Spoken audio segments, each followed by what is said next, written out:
ഉമർ ഇബ്നുൽ Khattab റളിയല്ലാഹു അൻഹു ഇസ്ലാമിന്റെ ധീരനായ സഹാബി. ആരായിരുന്നു ഉമർ ഇബ്നുൽ ഖത്താബ് റളിയല്ലാഹു അൻഹു? മക്കയുടെ ചുട്ടുപൊള്ളുന്ന മണലിൽ ഇസ്ലാമിന്റെ സന്ദേശം പടർന്നുകൊണ്ടിരുന്ന കാലം. മുസ്ലിംകൾ എണ്ണത്തിൽ വളരെ കുറവായിരുന്നു. ഖുറൈശിന്റെ ശക്തമായ എതിർപ്പിനിടയിലും പ്രവാചകൻ മുഹമ്മദ് നബി അല്ലാഹുവിന്റെ സന്ദേശം ജനങ്ങളിലേക്ക് എത്തിച്ചുകൊണ്ടിരുന്നു.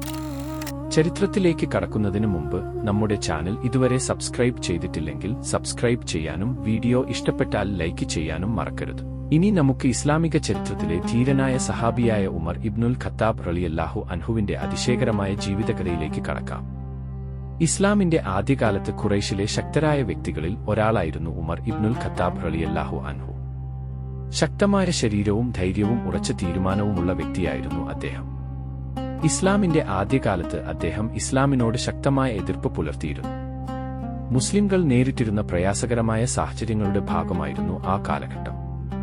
എന്നാൽ അല്ലാഹു ഉമർ റളിയല്ലാഹു അൻഹുവിനായി മറ്റൊരു വഴിയാണ് നിശ്ചയിച്ചിരുന്നത്. ഒരു ദിവസം പ്രവാചകൻ മുഹമ്മദ് നബിയെയും ഇസ്ലാമിനെയും എതിർക്കാനുള്ള ഉദ്ദേശത്തോടെ ഉമർ റളിയല്ലാഹു അൻഹു പുറപ്പെട്ടു. എന്നാൽ വഴിയിൽ അദ്ദേഹത്തിന് തന്റെ സഹോദരി ഫാത്തിമ ബിൻത് ഖത്താബും അവരുടെ ഭർത്താവ് സെയ്ദ് ഇബ്നു സൈദും ഇസ്ലാം സ്വീകരിച്ച വിവരം അറിയാൻ കഴിഞ്ഞു. അദ്ദേഹം അവരുടെ വീട്ടിലെത്തി. അവിടെ അവർ ഖുർആൻ വചനങ്ങൾ പഠിച്ചുകൊണ്ടിരിക്കുകയായിരുന്നു. ഉമർ റളിയല്ലാഹു അൻഹു ആദ്യം കോപിച്ചു. എന്നാൽ പിന്നീട് ഖുർആനിലെ വചനങ്ങൾ അദ്ദേഹത്തിന്റെ ഹൃദയത്തെ ആഴത്തിൽ സ്പർശിച്ചു. അതിനുശേഷം ഉമർ റളിയല്ലാഹു അൻഹു പ്രവാചകൻ മുഹമ്മദ് നബിയെ കാണാൻ പുറപ്പെട്ടു. അവിടെ അദ്ദേഹം പ്രവാചകന്റെ സന്നിധിയിൽ ഇസ്ലാം സ്വീകരിച്ചു. ഉമർ റളിയല്ലാഹു അൻഹുവിന്റെ ഇസ്ലാം സ്വീകരണം മുസ്ലിം സമൂഹത്തിന് വലിയ ആത്മവിശ്വാസം നൽകി. ഇസ്ലാമിന്റെ ആദ്യകാലത്ത് പീഡനങ്ങൾ നേരിട്ടുകൊണ്ടിരുന്ന മുസ്ലിംകൾക്ക് അദ്ദേഹത്തിന്റെ ഇസ്ലാം സ്വീകരണം വലിയൊരു ശക്തിയായി മാറി. ഇസ്ലാം സ്വീകരിച്ച ശേഷം ഉമർ റളിയല്ലാഹു അൻഹു തന്റെ ശക്തിയും ധൈര്യവും ഇസ്ലാമിന്റെ സേവനത്തിനായി സമർപ്പിച്ചു. മക്കയിലെ പീഡനകാലം കഴിഞ്ഞ് മുസ്ലിംകൾ മദീനയിലേക്ക് ഹിജ്റ ചെയ്തപ്പോൾ ഉമർ റളിയല്ലാഹു അൻഹുവും മദീനയിലെത്തി. അവിടെ അദ്ദേഹം പ്രവാചകൻ മുഹമ്മദ് നബിയുടെ അടുത്ത സഹാബിമാരിൽ ഒരാളായി.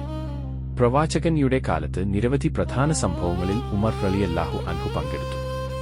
അദ്ദേഹത്തിന്റെ ചിന്തയും അഭിപ്രായങ്ങളും പല കാര്യങ്ങളിലും ശ്രദ്ധിക്കപ്പെട്ടിരുന്നു. പ്രവാചകൻ മുഹമ്മദ് നബിയുടെ വിയോഗത്തിനു ശേഷം അബൂബക്കർ അസിദ്ദീഖ് റളിയല്ലാഹു അൻഹു ഖലീഫയായി. അബൂബക്കർ റളിയല്ലാഹു അൻഹുവിന്റെ ഭരണകാലത്തും ഉമർ റളിയല്ലാഹു അൻഹു അദ്ദേഹത്തിന്റെ പ്രധാന ഉപദേശകരിൽ ഒരാളായിരുന്നു. അബൂബക്കർ റളിയല്ലാഹു അൻഹുവിന്റെ വഫാത്തിനു ശേഷം ഉമർ ഇബ്നുൽ ഖത്താബ് റളിയല്ലാഹു അൻഹു രണ്ടാമത്തെ ഖലീഫയായി. അദ്ദേഹത്തിന്റെ ഭരണകാലം ഇസ്ലാമിക ചരിത്രത്തിലെ വളരെ പ്രധാനപ്പെട്ട ഒരു കാലഘട്ടമായി മാറി. ഉമർ റളിയല്ലാഹു അൻഹു അധികാരത്തെ ഒരു ബഹുമതിയായി കണ്ടില്ല, മറിച്ച് അത് അല്ലാഹുവിന്റെ മുമ്പിലുള്ള വലിയൊരു ഉത്തരവാദിത്തമായി കണ്ടു. ജനങ്ങളുടെ അവകാശങ്ങളും ക്ഷേമവും സംരക്ഷിക്കുന്നതിൽ അദ്ദേഹം വലിയ പ്രാധാന്യം നൽകി. ഖലീഫയായിരുന്നിട്ടും ലളിതമായ ജീവിതമാണ് അദ്ദേഹം നയിച്ചത്. അദ്ദേഹത്തിന്റെ ഭരണകാലത്ത് ഇസ്ലാമിക രാഷ്ട്രം വളരെ വലിയ രീതിയിൽ വികസിച്ചു. ഷാം, ഇറാഖ്, ഈജിപ്ത്, പേർഷ്യൻ സാമ്രാജ്യത്തിന്റെ വിവിധ പ്രദേശങ്ങൾ എന്നിവ മുസ്ലിം ഭരണത്തിലേക്ക് വന്നു. എന്നാൽ പ്രദേശങ്ങളുടെ വികസനത്തോടൊപ്പം ഭരണസംവിധാനങ്ങൾ ശക്തിപ്പെടുത്തുന്നതിനും ഉമർ റളിയല്ലാഹു അൻഹു വലിയ പ്രാധാന്യം നൽകി. ന്യായവ്യവസ്ഥ, ഭരണസംവിധാനം, പൊതുഖജനാവ്, ഉദ്യോഗസ്ഥരുടെ ഉത്തരവാദിത്തം തുടങ്ങിയ മേഖലകളിൽ അദ്ദേഹം പ്രധാനപ്പെട്ട സംവിധാനങ്ങൾ സ്ഥാപിച്ചു. ഹിജ്റ കലണ്ടർ ഔദ്യോഗികമായി ഉപയോഗിക്കുന്നതിന് തുടക്കം കുറിച്ചതും ഉമർ റളിയല്ലാഹു അൻഹുവിന്റെ ഭരണകാലത്താണ്. ഇസ്ലാമിക ചരിത്രത്തിലെ പ്രധാനപ്പെട്ട ഭരണപരമായ തീരുമാനങ്ങളിലൊന്നായിരുന്നു ഇത്.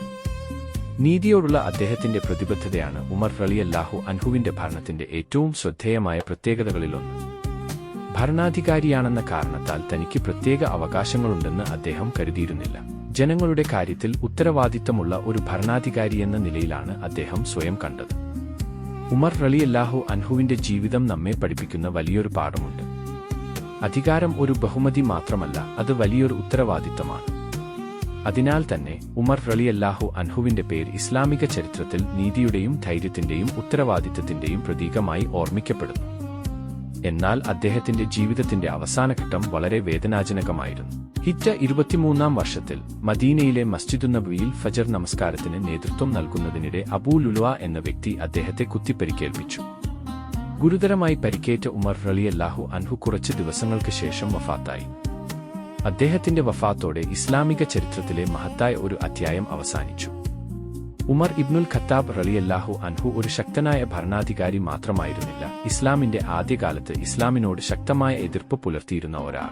പിന്നീട് ഇസ്ലാമിന്റെ മഹത്തായ സംരക്ഷകരിൽ ഒരാളായി മാറിയതാണ് അദ്ദേഹത്തിന്റെ ജീവിതത്തിലെ ഏറ്റവും വലിയ വഴിത്തിരിവ്. അദ്ദേഹത്തിന്റെ ജീവിതം നമ്മോട് പറയുന്നത് വളരെ വ്യക്തമാണ്. ഒരു മനുഷ്യന്റെ ഇന്നത്തെ അവസ്ഥ മാത്രം നോക്കി അവന്റെ ഭാവിയെ വിധിക്കരുത്. അല്ലാഹു ഒരാളുടെ ഹൃദയത്തെ മാറ്റാൻ ഉദ്ദേശിച്ചാൽ ഇന്നത്തെ എതിരാളി നാളെയുടെ വലിയൊരു സേവകനായി മാറാം. ഉമർ ഇബ്നുൽ ഖത്താബ് റളിയല്ലാഹു അൻഹുവിന്റെ ജീവിതത്തിൽ നിന്ന് നമുക്ക് ധൈര്യവും നീതിയും ഉത്തരവാദിത്വവും വിശ്വാസവും പഠിക്കാം. സത്യം തിരിച്ചറിഞ്ഞാൽ അത് സ്വീകരിക്കാൻ ധൈര്യം കാണിക്കുക.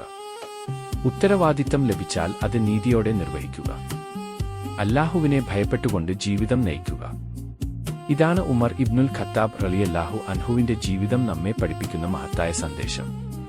ഇത്തരത്തിലുള്ള വിശ്വാസ പ്രചോദനമേകുന്ന ഇസ്ലാമിക ചരിത്രങ്ങൾ തുടർന്നും കേൾക്കാൻ നമ്മുടെ ചാനൽ സബ്സ്ക്രൈബ് ചെയ്യുക.